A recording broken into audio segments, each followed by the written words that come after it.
وہاں کعبہ پہ ایک ایسا بھی زمانہ آئے گا کہ حج اور عمرہ معطل ہو جائے گا،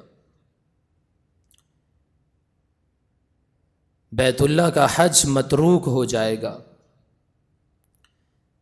صحیح بخاری میں حدیث مبارکہ ہے، سیدنا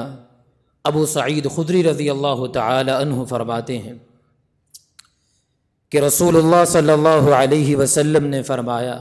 لا تقوم الساعہ، قیامت اس وقت تک قائم نہ ہوگی حتی لا یحج البیت، یہاں تک کہ بیت اللہ کا حج موقوف نہ ہو جائے۔ اور یہ قیامت کی علامت بہت تاخیر کے ساتھ جا کر ظاہر ہوگی، اس لیے کہ نصوص سے یہ علم ہوتا ہے کہ خروج یاجوج مجوج کے بعد بھی بیت اللہ کا حج اور عمرہ جاری رہے گا، جیسا کہ صحیح بخاری میں ہی دوسری حدیث مبارکہ سیدنا ابو سعید خدری رضی اللہ تعالی عنہ ہی فرماتے ہیں کہ رسول اللہ صلی اللہ علیہ وسلم نے فرمایا لا یحجن البیت ولا یعتمرن، فرمایا اس گھر کا حج اور عمرہ یعنی بیت اللہ کا حج اور عمرہ یہ خروج یاجوج مجوج کے بعد بھی جاری رہے گا۔ اب یہ حدیث مبارکہ جو اللہ کے رسول نے فرمایا اس وقت تک قیامت قائم نہ ہوگی یہاں تک کہ بیت اللہ کا حج متروک نہ ہو جائے، اس کے دو معنی ہیں۔ پہلا معنی تو یہ ہے کہ کچھ قومیں ظلم کرتے ہوئے زیادتی کرتے ہوئے زبردستی لوگوں کو بیت اللہ کے حج سے روک دیں گے، ظالم حکمران ہوں گے جو لوگوں کو بیت اللہ کا حج نہیں کرنے دیں گے، عمرہ نہیں کرنے دیں گے۔ اور دوسرا معنی اس کا یہ بھی ہے کہ ایک مدت تک کے لیے فتنوں کی وجہ سے، فسادات کی وجہ سے، جنگ و جدال کی وجہ سے بیت اللہ کا حج اور عمرہ موقوف رہے گا، پھر سے جاری ہو جائے گا، اور یہ علامت جو ہے پوری ہو جائے گی کہ بیت اللہ کا حج متروک ہو جانا یہ بھی علامات قیامت میں سے ہے۔ لوگوں کا ایک دوسرے سے ناواقف ہو جانا علامات قیامت میں سے ہے۔ جب فتنوں اور مصیبتوں کی کثرت ہوتی ہے تو باہمی تعلقات میں کمزوری آ جاتی ہے، بلکہ نہ صرف کمزوری آتی ہے بلکہ قطع تعلقی اور اجنبیت تک بات پہنچ جاتی ہے۔ اور فتنوں کے دور میں، ازمائشوں کے دور میں پھر لوگ جو ہے وہ دنیاوی مصلحت کی خاطر ہی تعلق قائم کرتے ہیں، اسی سے تعلق قائم کریں گے جس سے کوئی دنیاوی فائدہ پہنچتا ہو، اور اس کے علاوہ تعلق کو ترک کر دینا اجنبیت یہ علامات قیامت میں سے ہے۔ سیدنا حذیفہ بن یمان رضی اللہ تعالی عنہ فرماتے اللہ کے پیارے پیغمبر علیہ الصلاۃ والسلام سے پوچھا گیا کہ اللہ کے رسول متی الساعہ، قیامت کب آئے گی؟ تو اللہ کے رسول صلی اللہ علیہ وسلم نے فرمایا کہ اس کا علم تو میرے رب کے پاس ہی ہے، وہی اس کے مقررہ وقت پہ اس کو ظاہر کرے گا، البتہ اس کی علامات میں تمہیں بتا سکتا ہوں، قیامت سے قبل پیش آمدہ حالات کی خبر میں دے سکتا ہوں۔ تو آپ صلی اللہ علیہ وسلم نے فرمایا کہ قیامت سے پہلے فتنہ اور حرج ہوگا۔ تو صحابہ نے پوچھا اللہ کے پیارے پیغمبر فتنے کو تو ہم جانتے ہیں، یہ حرج کیا ہے؟ تو آپ صلی اللہ علیہ وسلم نے فرمایا یہ حبشی زبان کا لفظ ہے اور اس کا معنی ہے قتل و خون ریزی۔ قیامت سے پہلے فتنے ہوں گے، قتل و خون ریزی ہوگی، اور رسول اللہ صلی اللہ علیہ وسلم نے فرمایا وَيُلْقَى بَيْنَ النَّاسِ التَّنَاكُرُ، اور فرمایا لوگوں کے درمیان اجنبیت ڈال دی جائے گی، فَلَا يَكَادُ أَحَدٌ أَن يَعْرِفَ أَحَدًا، فرمایا کم ہی کوئی شخص کسی کو جاننے والا ہوگا، کم ہی لوگ جو ہے ان کو پتا ہوگا کہ یہ بھی میرا رشتہ دار ہے۔ اجنبیت اس قدر ہوگی لوگوں کے درمیان کہ اللہ کے رسول صلی اللہ علیہ وسلم نے فرمایا کم ہی کوئی کسی کو جاننے والا ہوگا۔ اور یہ حدیث مبارکہ لوگوں کی آج کے حالات و واقعات کے عین مطابق ہے۔ آج لوگوں کو اپنے رشتہ داروں کا نہیں پتا ہوتا، اور حالت یہاں تک پہنچ چکی ہے کہ ایک شخص وہ اپنے ہی رشتہ داروں سے اپنے گھر سے باہر کہیں پبلک پارکوں میں ملتا ہے تو اسے معلوم نہیں ہوتا کہ یہ بھی اس کے رشتہ دار ہیں اور اس کے جاننے والے ہیں۔ اور اس کی وجہ یہ ہے کہ آج کل تعلق جو ہے وہ قائم ہوتے ہیں شخصی اور ذاتی مفاد کے اوپر، جیسا کہ میں نے عرض کی کہ دنیاوی مصلحت کے اوپر تعلق قائم ہوتے ہیں، اور یہ تعلق ایمان باللہ پہ قائم نہیں ہوتے، اسلامی اخوت کی وجہ سے یہ تعلق قائم نہیں ہوتے۔ وگرنہ کیا شان ہے ان لوگوں کی کہ جو اللہ کے لیے آپس سے محبت کرنے والے ہیں۔ اللہ کے رسول صلی اللہ علیہ وسلم نے فرمایا، حدیث قدسی ہے کہ اللہ تعالیٰ فرماتے ہیں جو میرے عزت و جلال کے لیے آپس میں محبت کرتے ہیں،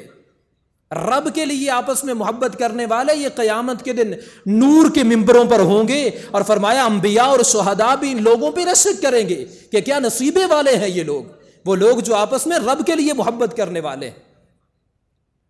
لیکن وہ تعلق جو دنیاوی مصلحت کے اوپر قائم ہوتا ہے، جس قدر تیزی سے قائم ہوتا ہے اسی قدر تیزی سے ختم بھی ہو جاتا ہے۔ ایک شخص دیکھے گا کہ اگر میرا کوئی دنیاوی فائدہ ہے تو یہ تعلق باقی رہے گا، وگرنہ تعلق ختم۔ اور جبکہ اللہ کے رسول صلی اللہ علیہ وسلم کی تعلیمات ہمیں یہ بتاتی ہیں کہ ایمان کی لذت اور مٹھاس اسی شخص کو نصیب ہوتی ہے کہ جو اگر کسی سے محبت کرتا ہے تو رب کی رضا کے لیے، اللہ کو راضی کرنے کے لیے۔ صحیح بخاری مسلم میں حدیث مبارکہ سیدنا انس بن مالک رضی اللہ عنہ فرماتے، اللہ کے پیارے پیغمبر علیہ الصلاۃ والسلام نے فرمایا، ثلاث من کن فیہ وجد بہن حلاوۃ الایمان، فرمایا 3 خصلتیں جس شخص میں آ جائیں، 3 خوبیاں کو جو مالک ہے وہ ایمان کی لذت اور مٹھاس کو پا لیتا ہے۔ من کان اللہ ورسولہ احب الیہ مما سواہما، فرمایا جس شخص کی اللہ اور اس کے رسول صلی اللہ علیہ وسلم سے محبت پوری کائنات سے بڑھ کے ہو جاتی ہے، ایمان کی لذت اور مٹھاس کو پا لیتا ہے۔ دین کس چیز کا نام ہے؟ قال اللہ قال الرسول کا نام دین ہے۔ یاد رکھیے کوئی مذہب اللہ سبحانہ ہوا تعالی نے نازل نہیں فرمایا، یہ لوگوں کے ایجاد کردے ہیں۔ اللہ سبحانہ ہوا تعالی نے دین اسلام کو نازل فرمایا ہے، اور صحیح مسلم ہے کہ اللہ کے رسول صلی اللہ علیہ وسلم نے فرمایا کہ اگر آج موسیٰ بھی آ جائیں تو میری پیروی کرنے کے سوا وہ نجات حاصل نہیں کر سکتے، اور چاہے جائے کہ کسی امتی کی پیروی کی جائے، کسی امتی کے مذہب کو مانا جائے، یہاں تو کوئی نبی بھی اپنی جو ہے وہ شریعت چلا نہیں سکتا اللہ کے رسول صلی اللہ علیہ وسلم کی موجودگی میں، تو کسی امتی کی بات کو کیسے مانا جا سکتا ہے؟ اس لیے جس شخص کے سامنے اللہ کے رسول کا فرمان آ گیا، رب کا فرمان آ گیا، اب اس کے مقابلے میں تمام کی تمام تحقیقات کو جو ٹھوکر مار دیتا ہے، فرمایا یہ ایمان کی لذت اور مٹھاس کو پانے والا ہے۔ من کان اللہ ورسولہ احب الیہ مما سواہما، کہ جس کی محبت ساری کائنات سے بڑھ کے اللہ سبحانہ ہوا تعالی سے، ساری کائنات سے بڑھ کے محمد الرسول اللہ صلی اللہ علیہ وسلم سے ہو، یہ ایمان کی لذت اور مٹھاس کو پاتا ہے۔ پھر کیا معنی رکھتا ہے کسی امام کا قول ہمارے سامنے جب محمد الرسول اللہ صلی اللہ علیہ وسلم کا فرمان ہمارے سامنے روز روشن کی طرح عیاں ہے؟ تو فرمایا سب سے پہلے نمبر پہ ایمان کی لذت اور مٹھاس اس کو نصیب ہوتی ہے جو اللہ اور اس کے رسول سے سب سے زیادہ محبت کرنے والا ہے۔ وَأَن يُحِبَّ الْمَرْءَ لَا يُحِبُّهُ إِلَّا لِلَّهِ، اور فرمایا وہ شخص کسی سے محبت نہیں کرتا الا للہ، مگر صرف اللہ سبحانہ ہوا تعالی کی رضا کے لیے۔ فرمایا یہ شخص بھی ایمان کی لذت اور مٹھاس کو پا لیتا ہے، دنیاوی مفادات کی خاطر نہیں، دنیا کی مصلحت کی خاطر نہیں، اس کی دل کی چاہت کی بنیاد پہ یہ محبت نہیں ہے، بلکہ صرف اور صرف اللہ سبحانہ و تعالیٰ کو راضی کرنے کے لیے یہ محبت ہے۔ اور آپ صلی اللہ علیہ وسلم کا فرمان ہے کہ افضل اعمال میں سے یہ ہے حب للہ والبغض فی اللہ، کہ کسی سے محبت کی جائے تو اللہ کے لیے۔ دیکھیے نا وہ شخص جسے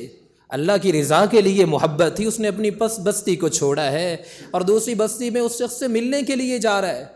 جس سے وہ اللہ کے لیے محبت کرتا ہے، تو اللہ تعالیٰ نے اس کے راستے میں فرشتے کو بٹھا دیا، اور فرشتہ اس سے پوچھتا ہے کہ کہاں کا ارادہ ہے؟ تو اس شخص نے عرض کی فلاں بستی میں جا رہا ہوں اپنے ایک دوست کو ملنے کے لیے۔ تو اس نے پوچھا کہ کوئی احسان ہے اس کا تیرے اوپر جس کا بدلہ چکانے جا رہے؟ تو کہا نہیں، کوئی احسان نہیں، میرے اوپر اس کا کوئی احسان نہیں، بس صرف اللہ کی رضا کے لیے اس سے محبت کرتا ہوں تو اس کو ملنے کے لیے جا رہا ہوں۔ اب اس فرشتے نے کہا کہ سن لیجئے، پھر میں بھی کوئی عام شخص نہیں، رب کی طرف سے پیغام لے کے آیا ہوں کہ بِأَنَّ اللَّهَ قَدْ أَحَبَّكَ كَمَا أَحْبَبْتُهُ فِيهِ، کہ پھر اللہ سبحانہ ہوا تعالیٰ بھی تجھ سے محبت کرتے ہیں جس طرح تو اللہ کی رضا کے لیے اس سے محبت کرنے والا ہے۔ تو وہ تعلقات جو دنیاوی مصلحت کے اوپر قائم ہوتے ہیں، جن میں کوئی اسلامی اخوت کا عمل دخل نہیں ہوتا. بس ایک شخص دیکھتا ہے کہ کوئی دنیاوی فائدہ ہے، میرا تو اس سے محبت ہے، اور ایسے تعلق جتنی جلدی یہ کمزور تعلق قائم ہوتے ہیں اس قدر تیزی سے ختم بھی ہو جاتے ہیں. بس میں دیکھوں گا میرا کوئی فائدہ ہے تو ٹھیک، وگرنہ تعلق ختم. تو یہ اللہ کے رسول صلی اللہ علیہ وسلم نے فرمایا وَيُلْقَى بَيْنَ النَّاسِ التَّنَاكُرُ، فرمایا لوگوں کے درمیان اس قدر قرب قیامت اجنبیت ڈال دی جائے گی فَلَا يَكَادُ أَحَدٌ يَعْرِفَ أَحَدًا، کہ یہاں تک کہ کوئی کم ہی کسی کو جاننے والا ہوگا. دعا ہے اللہ سبحانہ ہوا تعالی اسلام کی وجہ سے، ایمان کی وجہ سے ہمیں آپس میں محبت کرنے والا بنائے. خاص خاص لوگوں کو سلام کہنا یہ علامات قیامت میں سے ہے. دیکھیے رسول اللہ صلی اللہ علیہ وسلم نے سلام کہنے کا حکم اس لیے دیا کہ یہ لوگوں کے درمیان محبت کی علامت بن جائے، لوگوں کے درمیان رابطے کی علامت بن جائے. اس لیے حکم یہ ہے کہ چھوٹا بڑے کو سلام کہے، غنی جو ہے وہ فقیر کو سلام کہے، کوئی اگر سوار ہے تو وہ پیدل چلنے والے کو سلام کہے، کوئی پیدل چل رہا ہے تو بیٹھے شخص کو سلام کہے، جو تعداد میں کم ہے وہ اپنے سے زیادہ لوگوں کو سلام کہے. کتنی پیاری تعلیمات ہے اسلام کی، اور اس کے مقاصد یہ ہیں کہ یہ سلام لوگوں کے درمیان محبت کی اور رابطے کی علامت بن جائے. اس لیے جناب رسول اللہ صلی اللہ علیہ وسلم نے ہر عرب و عجم، ہر سیاہ سفید کو یہ حکم دیا کہ وہ ہر ایک کو سلام کہے، چاہے وہ اسے جانتا ہے یا نہیں جانتا، اس سے جان پہچان ہے یا نہیں، اس سے کوئی واقفیت ہے یا نہیں، ہر ایک کو سلام کہنے کا حکم دیا ہے آپ صلی اللہ علیہ وسلم نے کہ ہر مسلمان کو سلام کہا جائے. رسول اللہ صلی اللہ علیہ وسلم نے فرمایا لا تدخلون الجنت حتی تؤمنوا، فرمایا تم اس وقت تک جنت میں داخل نہیں ہو سکتے جب تک ایماندار نہ بن جاؤ. ولا تؤمنوا حتی تحابوا، اور تم اس وقت تک ایماندار نہیں ہو سکتے جب تک آپس میں محبت نہ کرنے لگ جاؤ. اولا ادلکم علی شیء، اور کیا میں تمہاری کسی ایک ایسی چیز کی طرف رہنمائی نہ کر دوں اذا فعلتموہ تحاببتم بینکم، کہ جس میں تم عمل کرو تو آپس میں محبت کرنے لگ جاؤ گے. تو فرمایا افشوا السلام بینکم، آپس میں سلام کو عام کرو، آپس میں سلام کو پھیلاؤ، ہر ایک کو سلام کہو. اس لیے کہ جب تم آپس میں سلام کہو گے تو آپس میں محبت جو ہے وہ قائم ہوگی،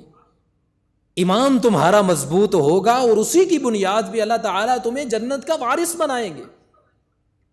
لیکن علامات قیامت میں سے یہ ہے کہ صرف خاص خاص لوگوں کو سلام کہا جائے گا،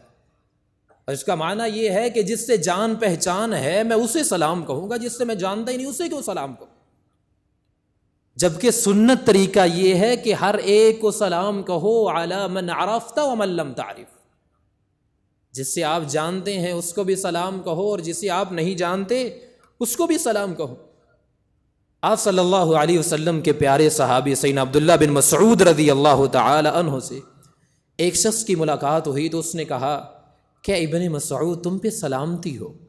تو سیدنا ابن مسعود کہنے لگے کہ سچ فرمایا تھا رسول اللہ صلی اللہ علیہ وسلم نے کہ قرب قیامت کی علامات میں سے یہ ہے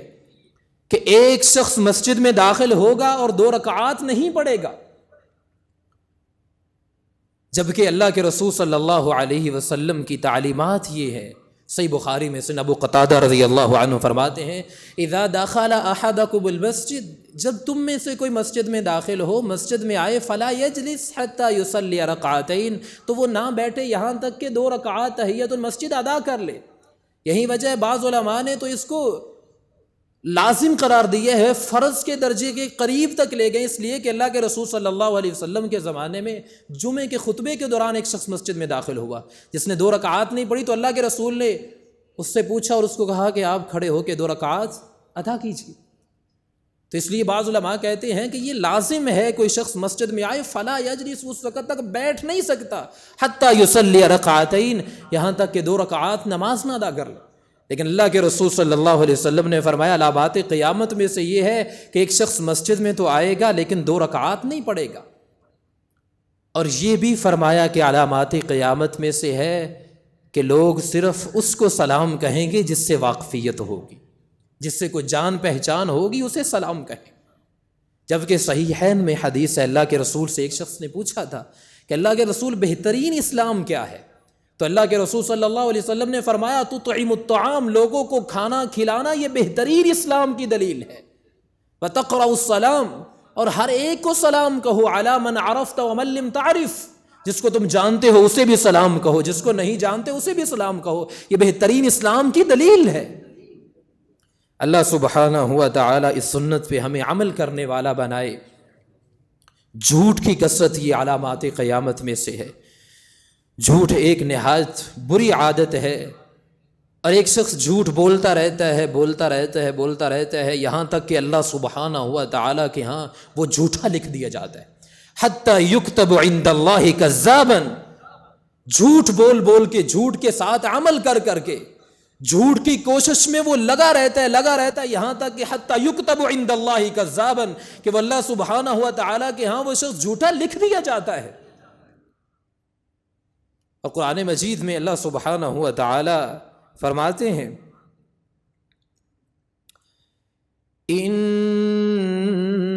انما يفتري الكذب الذين لا يؤمنون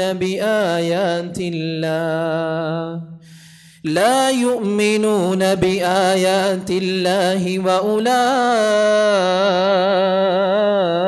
هم الكاذبون۔ فرمایا یقیناً جھوٹ بہتان باندھنا انہی لوگوں کی عادت ہے، لا یؤمنون بآیات اللہ، جو اللہ کی آیات پر ایمان نہیں رکھتے، فاولئک هم الکاذبون، اور یہی لوگ جھوٹے ہیں۔ قیامت کی نشانیوں میں سے یہ ہے کہ لوگوں میں جھوٹ عام ہو جائے گا۔ ایک شخص گفتگو کرتے ہوئے جھوٹ سے بچنے کی کوشش ہی نہیں کرے گا، کسی واقعے کو، کسی خبر کو دوسروں تک منتقل کرتے ہوئے وہ اس کی تحقیق کرنے کی کوشش، کسی قسم کی تحقیق نہیں کرے گا، اور یہ سب کچھ جھوٹ کی کثرت اور جھوٹ کی وجہ سے لوگوں کے اوپر برے جو اثرات ہیں ان کے باوجود ہوگا۔ جناب رسول اللہ صلی اللہ علیہ وسلم نے فرمایا یکون فی آخر الزمان دجالون کذابون، فرمایا آخری زمانے میں کچھ دجال اور جھوٹے لوگ آئیں گے، یأتونکم من الاحادیث، جو تمہارے سامنے ایسی ایسی حدیثیں بیان کریں گے، ما لم يسمعوا انتم ولا آباؤکم، وہ حدیثیں نہ تم نے سنی ہوگی نہ تمہارے پہلے آباء و اجداد نے سنی ہوں گی۔ تعلیم یہ ہے، اللہ کے رسول صلی اللہ علیہ وسلم نے فرمایا فإیاکم وإیاہم لا یضلونکم ولا یفتنونکم، فرمایا ان سے بچ کے رہنا کہیں وہ تمہیں گمراہ نہ کر دے اور فتنے میں مبتلا نہ کر دے۔ ایسی ایسی احادیث قرب قیامت اللہ کے رسول صلی اللہ علیہ وسلم نے فرمایا کہ بیان کی جائے۔ اور دوسری حدیث میں اللہ کے رسول صلی اللہ علیہ وسلم نے فرمایا ان بین یدی الساعۃ کذابین، فرمایا قیامت سے پہلے کچھ جھوٹے لوگ ظاہر ہوں گے، فاحذروہم، ان سے بچ کے رہنا، ان سے بچ کے رہنا، کہیں وہ تمہیں فتنے میں مبتلا نہ کر دیں، کہیں وہ تمہیں بھی گمراہ نہ کر دیں۔ اور دور حاضر میں سمجھتا ہوں جھوٹ سے اجتناب نہ کرنے کی وجہ سے جھوٹی خبریں اور بہت سے ایسے بناوٹی قصے جو ہے وہ بہت زیادہ پھیل چکے ہیں، اور یہی وجہ ہے رسول اللہ صلی اللہ علیہ وسلم نے ہر سنی سنائی بات کی تصدیق کرنے سے منع فرمایا ہے، ہر سنی سنائی بات کو آگے منتقل کرنے سے منع فرمایا ہے۔ ہر سنی سنائی بات کی تصدیق نہ کرو، پہلے اس کی تحقیق کرو، پھر اس کے اوپر کوئی ایکشن لو۔ اور فرمایا ہر سنی سنائی بات جس کی آپ تحقیق نہیں کرتے اس کو آگے لوگوں تک منتقل بھی نہ کرو، تاکہ آپ گناہ سے بچ سکیں، آپ اس وعید سے بچ سکیں جس کے بارے میں اللہ کے رسول نے فرمایا تھا کہ آخری زمانے میں کچھ جھوٹے اور کذاب آئیں گے۔ کہیں اس غلطی کی وجہ سے کہ آپ نے تحقیق نہیں کی ان لوگوں میں تو شامل نہیں ہو رہے۔ اور آج جو افواہوں کا بازار گرم ہے اس کی سب سے بنیادی وجہ یہی ہے کہ لوگوں میں رواج ہی ختم ہو گیا تحقیق کا، بس جو بات سنی ٹھیک ہے اس کو اسی طرح آگے منتقل کر دی، جبکہ یہ قرآنی حکم ہے کوئی خبر پہنچے تو آپ اس کی تحقیق کیجیے۔ ارشاد باری تعالی ہے یا ایھا الذین آمنوا ان جاءکم فاسق بنبأ فتبينوا أن تصيبوا قوما بجهالة فتصبحوا على ما فعلتم نادمين یا ایھا الذین آمنوا، اے وہ لوگو جو ایمان لائے ہو، ان جاءکم فاسق بنبأ، اگر کوئی فاسق تمہارے پاس کوئی خبر لے کے آئے، فتبینوا، تو آپ اس کی اچھی طرح تحقیق کر لو، ان تصیبوا قوما بجہالہ، کہیں ایسا نہ ہو کہ لا علمی میں تم کسی قوم کو کوئی نقصان پہنچا دو۔ ایک خبر تم نے سنی، تحقیق کو تو کی نہیں، اس کے اوپر کوئی ایکشن لیا، کسی قوم کو کوئی نقصان پہنچا دیا، فتصبحوا علی ما فعلتم نادمین، اور پھر تم اپنے کیے کے اوپر پشیمان ہو جاؤ۔ اور فاسق اس شخص کو کہتے ہیں کہ جو دین کی کسی حد یا تمام حدود سے تجاوز کر جائے، ہے مسلمان، کبیرہ گناہوں کا ارتکاب کرنے والا، اس کو کہتے ہیں فاسق۔ اور یہ فاسق کافر کے اوپر بھی لفظ بولا گیا قرآن مجید میں، افمن کان مؤمنا کمن کان فاسقا لا یستوون، مومن اور فاسق کیا یہ برابر ہو جائیں گے؟ اللہ کی عدالت میں لا یستوون، ایسا کبھی نہیں ہو سکتا۔ اور نبأ ان کوئی عظیم خبر کو کہتے ہیں، مراد یہ ہے کہ چاہے وہ مسلمان ہے، کافر کی بات کی تحقیق تو کرنی ہی کرنی ہے، مسلمانوں کی طرف سے بھی کوئی خبر پہنچتی ہے تو فتبینوا، آپ اچھی طرح اس کی تحقیق کرو۔ اور حمزہ اور کسائی کی روایت جو ہے اس کی قرات میں ہے فتثبتوا، فتبینوا فتثبتوا، معنی ایک ہی ہے، اچھی طرح آپ اس کی وضاحت کر لیں، جب تک کھل کے بات بالکل آپ کے سامنے واضح نہ ہو جائے، آپ نہ اس کی تصدیق کریں نہ اس بات کو لوگوں تک منتقل کریں۔ اللہ سبحانہ و تعالی سچ بولنے کی ہمیں توفیق سے نوازے۔ بندہ سچ بولتا رہتا ہے، سچ بولتا رہتا ہے، سچ کے ساتھ عمل کرتا رہتا ہے تو اللہ سبحانہ و تعالی کے ہاں سچوں میں لکھ دیا جاتا ہے۔ اللہ تعالی ہمیں سچ بولنے کی توفیق عطا فرمائے۔ فحاشی اور عریانی کا ظہور اور اس کا اعلانیہ ارتقاب علامات قیامت میں سے۔ نبی کریم صلی اللہ علیہ وسلم نے آخری زمانے میں جہاں برائیوں کی کثرت اور شہوتوں کے انتشار کی پیشین گوئی فرمائی ہے، وہاں پہ آپ صلی اللہ علیہ وسلم نے فرمایا کہ یہ بھی علامات قیامت میں سے ہے کہ قرب قیامت زنا عام ہو جائے گا، فحاشی عریانی عام ہو جائے گا، اور پھر اس کا اعلانیہ ارتقاب، یہاں تک کہ ایک شخص دن کے اجالے میں علی الاعلان راستے کے عین بیچ ایک عورت سے زنا کرے گا اور جس کے اوپر کوئی اعتراض نہیں کرے گا، جس کو کوئی وہاں سے اٹھانے کی کوشش نہیں کرے گا۔ دو علامتیں ہیں اس میں، ایک تو اللہ کے رسول صلی اللہ علیہ وسلم نے فرمایا زنا پھیلے گا، اور دوسرے نمبر پہ فرمایا کہ اعلانیہ اس کا علی الاعلان ارتقاب کیا جائے گا، جبکہ آپ صلی اللہ علیہ وسلم نے فرمایا کل امتی معافن الا المجاہرین، فرمایا میری ساری امت کو اللہ معاف کر دیں گے سوائے وہ جو اعلانیہ گناہوں کا ارتکاب کرنے والے، گناہ کر کے لوگوں کے سامنے بیان۔ رات کے اندھیرے میں ایک شخص نے گناہ کیا، اب اس سے غلطی ہوگی، حق تو یہ ہے کہ اللہ سبحانہ و تعالیٰ کے سامنے جھکتا، من تاب ثم اعترف تاب اللہ علیہ، اپنے گناہ کا اعتراف رب کے سامنے کر کے اپنے گناہ کی معافی مانگ لیتا۔ لیکن رات کے اندھیرے میں گناہ کرنے والا، جس کے گناہ کے اوپر اللہ نے بھی پردہ ڈال دیا، اب دن کے اجالے میں یہ خود لوگوں کے سامنے بیان کرنے والا، یہ مجاہر ہے۔ اللہ کے رسول صلی اللہ علیہ وسلم نے فرمایا کل امتی معافن الا المجاہرین،